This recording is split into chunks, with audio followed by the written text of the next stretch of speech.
guys, it's Coach Miller. So today we are going to work on self-tossing catching. And self-tossing catching is when you yourself are going to toss something up and catch it. All right, so let's talk about what we need to do to be successful in self-tossing and catching. So the first thing we need to do is make sure we have something to toss. So you can use a ball or something that's soft, preferably something that's round. I have this little coconut, a little soft coconut from the book A Coconut Named Bob. And so it's nice and squishy and it's gonna help me to easily catch it. You could also use a small ball, like this little Nerf ball I have. That would be easy to toss and catch as well. Maybe a tennis ball. Something that's easy for you to catch and hold in one hand, because we're going to do a couple things where we're using two hands and some things where we're using one hand. So you want something small.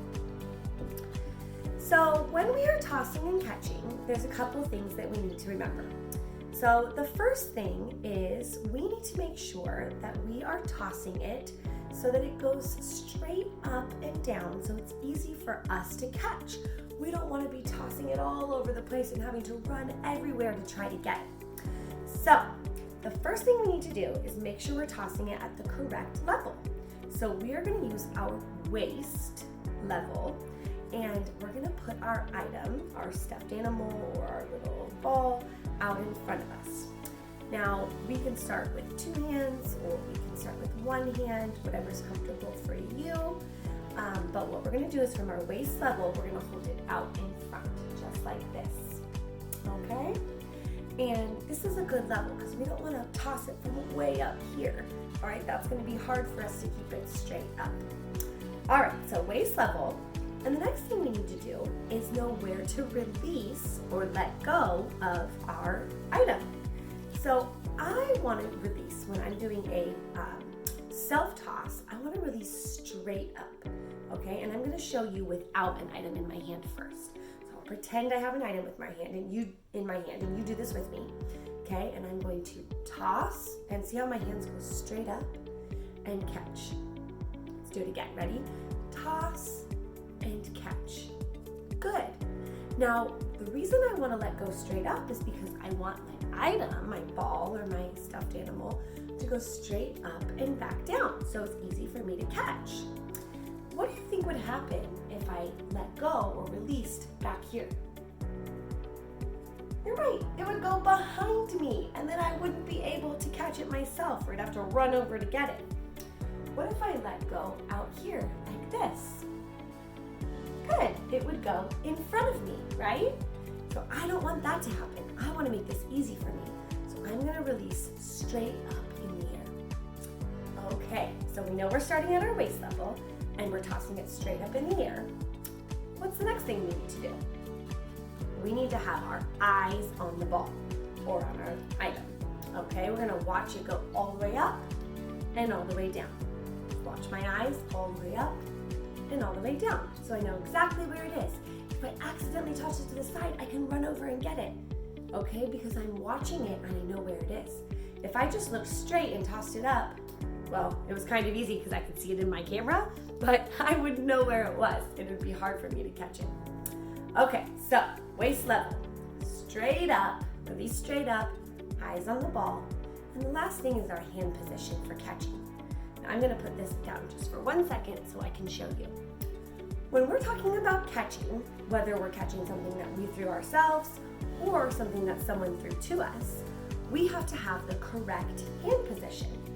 So what we use to determine or to decide what our hand position will be is our waist level, just like when we talked about tossing.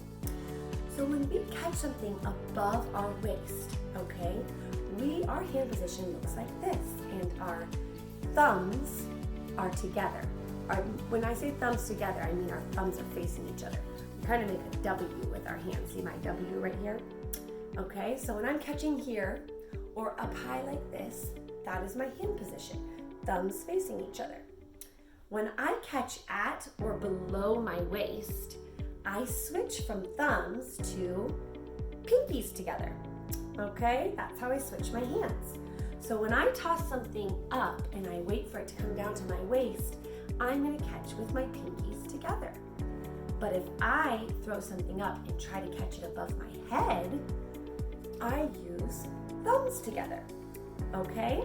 So it would be really hard if I didn't use the correct hand position. If I tried to catch like this, it makes it much more difficult. So I want to use the correct hand position. So say it with me.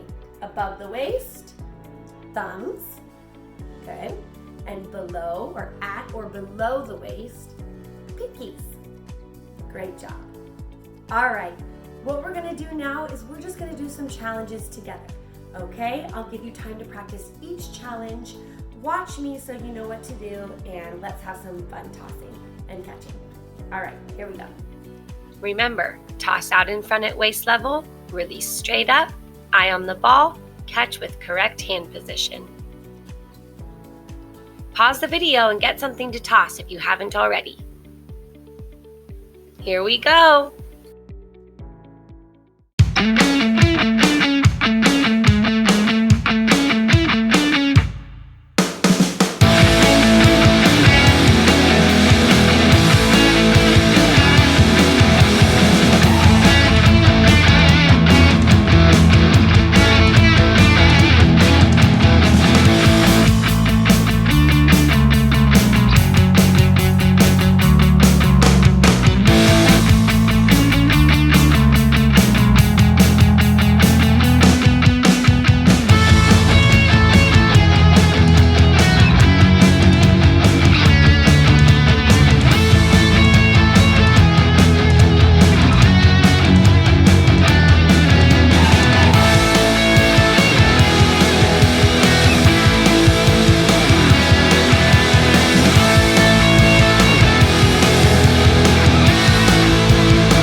practicing the self-toss and catch challenges with me today. Keep practicing and see if you can even make up your own toss and catch challenges. Make it more difficult as you get better. You got this. Need more practice time? Rewatch the video and try the challenges again. You can pause it and take as much time as you want.